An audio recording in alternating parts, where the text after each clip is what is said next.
Welcome to On The Beat, everyone. I'm over here with Sarah Cline Stevens, attorney at law, and today we're talking about conservatorships and guardianships in long-term care planning. Welcome to the show, my friend. Thank you. Okay, when I see those two words, conservatorship and guardianship, I have a feeling it means a lot of power for that person over one's estate or life.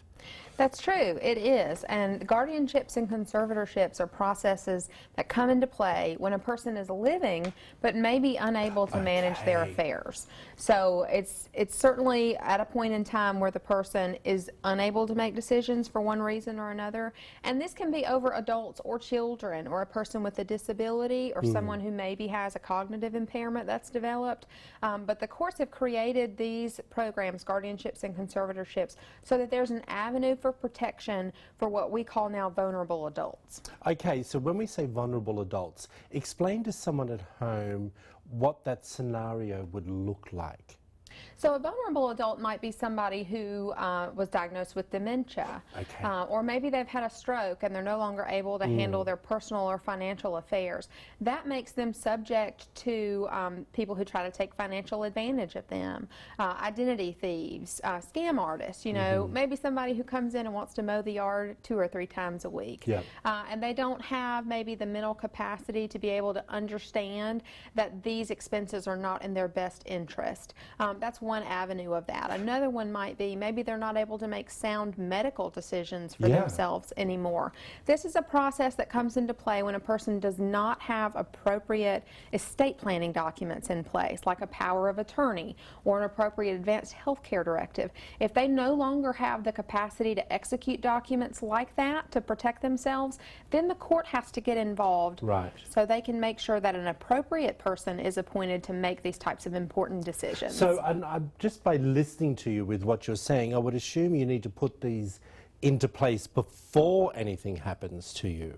Well, if you were able to put estate planning documents in place ahead of time, like we talked about a month or so ago, powers of attorney, advanced health care directives, then you might be able to avoid a conservatorship or a guardianship completely. Oh, okay. So this is really the last effort. You know, if somebody doesn't have estate planning, but the family needs somebody to come in and offer some protection, then the court's got to get involved and you have to make a decision who's the best person to make these types of decisions. Okay, so I just want to break it down a little bit more.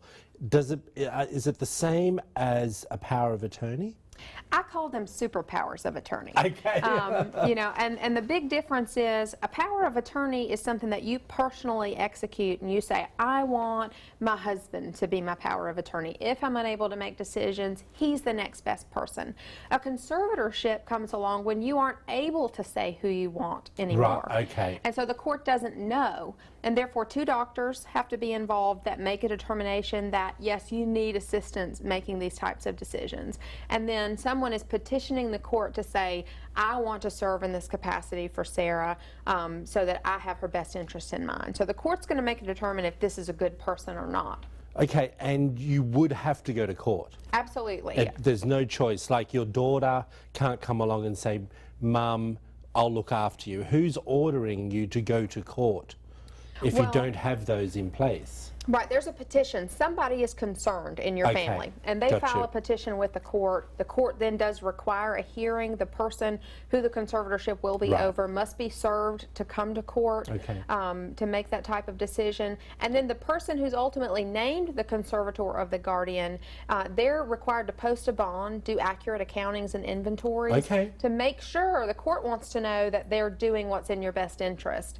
So that's why you need an appropriate attorney. As powerful as those words mean, it also seems like you are protected at some level as well.